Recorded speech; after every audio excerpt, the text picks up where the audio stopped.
جیسا کہ جانتے ہیں 1400 سال پہلے عرب کی سرزمین پر ایک حکمراں ہوا یزید جس کا نام تھا. اس نے تمام ظلم کرنے شروع کیے.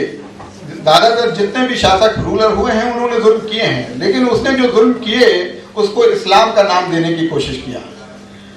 وہ جو بھی کر رہا تھا وہ یہ کہہ رہا تھا یہ اسلام کا پارٹ ہے، یہ اسلامی دھرم کا حصہ ہے. لیکن اس کا اپروول تبھی ہو سکتا تھا جب محمد صاحب کے نواسے امام حسین اس کو اپروول دیتے. اس لیے اس نے چاہا، اتنا سب کرنے کے بعد بھی اس کو اس میں کامیابی نہیں ملی، تو اس نے امام حسین سے اس کو اپروول پانے کے لیے ان سے بیعت طلب کیا. ان سے یہ کہا کہ ہم جو کر رہے ہیں آپ اس کو منظور کر لیجئے، منظوری دے دیجئے. اور دو راستے ان کے سامنے رکھے. ایک راستہ یہ تھا کہ وہ یا تو ان سے بیعت کر لیں، ان کی بات کو مان لیں، یا پھر ان سے جنگ کرنے کو تیار ہوں، اپنا سر ان کو دے دیں. امام حسین نے دوسرا راستہ قبول کر لیا. انہوں نے کہا ذلت کی زندگی سے عزت کی موت بہتر ہے. اس لیے انہوں نے وہ راستہ چنا جس سے ایک مانوتا کا، انسانیت کا باقی رہا. امام حسین نے اس کو منظوری نہیں دی تو یزید نے ان سے جنگ کا فیصلہ کیا. مدینے میں اپنے گورنر سے کہا ان سے زبردستی بیعت لے لی جائے، منظوری لے لی جائے. امام حسین کے لیے آسان تھا، مدینہ ان کے نانا کا شہر تھا، وہاں پہ بہت سال ان کے بابا کی خلافت رہی تھی. وہ چاہتے تو آسان تھا کہ وہاں جنگ کر لیتے، لیکن امام حسین نے یہ پیغام دیا کہ نہیں، ہم جنگ میں پہل نہیں کرتے، ہم یہاں سے موو کر جائیں گے. وہ مدینے سے وہاں سے چل دیے. جب کربلا کے مقام تک، کربلا کے میدان میں آ رہے تھے تو راستے میں ایک بار پھر یزید کے لشکر نے ان کو روکا اور زبردستی اس جگہ پہ لانا چاہا جہاں پہ وہ جنگ ہونی تھی. اس وقت وہ لشکر پیاسا تھا. امام حسین اس سے پہلے اس سے جنگ کرنے کو کہتے. انہوں نے کہا کہ نہیں، ان کے پیاسا لشکر ہے، اس کو پہلے پانی پلا دیا جائے. یہی نہیں کہ اس لشکر کو پانی پلا دیا گیا، بلکہ جو ان کے گھوڑے تھے وہ بھی پیاسے تھے، وہ سارا پانی ان گھوڑوں کو بھی پلا دیا گیا. وہاں پہ بھی امام حسین کے لیے آسان تھا کہ چھوٹا لشکر تھا، وہاں پہ ان سے جنگ کر لیتے.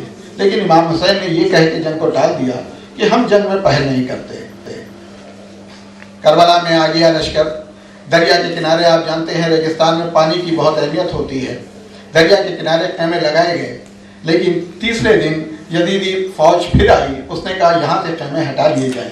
ابھی یزیدی فوج کم آئی تھی، جگہ کم تھی. امام حسین کے پاس ابھی سر و سامان تھا، چاہتے جنگ کر لیتے، لیکن انہوں نے کہا نہیں، ہم جنگ میں پہل نہیں کرتے، اور اپنے خیمے ہٹا لیے. نتیجہ یہ ہوا کہ جب دریا سے خیمے ہٹا لیے گئے تو دشمن کی فوج نے دریا پہ قبضہ کر لیا. جو پانی اسٹور تھا وہ 4 دن بعد ختم ہو گیا. لاسٹ کے 3 ڈیز امام حسین کے خیمے میں، ان کے قبیلے میں پانی بالکل نہیں تھا. 6 مہینے کے بچے بھی پیاسے تھے. پھر رات میں، جس رات جنگ ہونی تھی دوسرے دن، پھر امام حسین نے ایک بار کہا کہ ہم سے بات چیت کر لیں، کوئی وجہ ہو، کس وجہ سے جنگ کرنا چاہتے ہیں، اس پہ کچھ صلاح کر لیں. لیکن اس پہ بھی کوئی راضی نہیں ہوئے. امام حسین نے اس رات بھی یہ کہہ کے مہلت مانگ لی کہ ہم جنگ میں اپنی طرف پہل نہیں کرتے. 10 محرم 1400 سال پہلے جب پہلی بار یزیدی فوج کی طرف سے تیروں کی بارش ہوئی تو جنگ کی شروعات ہوئی. یہ طویل گفتگو اس لیے کیا کہ امام حسین کا صرف یہ ایک پیغام آج مان لیا جائے کہ ہم جنگ میں پہل نہیں کریں گے تو پوری دنیا میں کہیں بھی کوئی خونریزی نہیں ہوگی، امن ہی امن ہوگا. صرف ایک اصول ان کا یہ مان لیا جائے کہ کوئی آدمی جنگ میں پہل نہ کرے.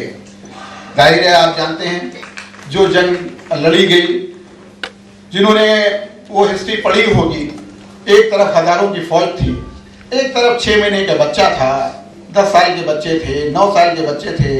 امام حسین جنگ کرنے نہیں آئے تھے، ان کے ساتھ کل 72 لوگ تھے.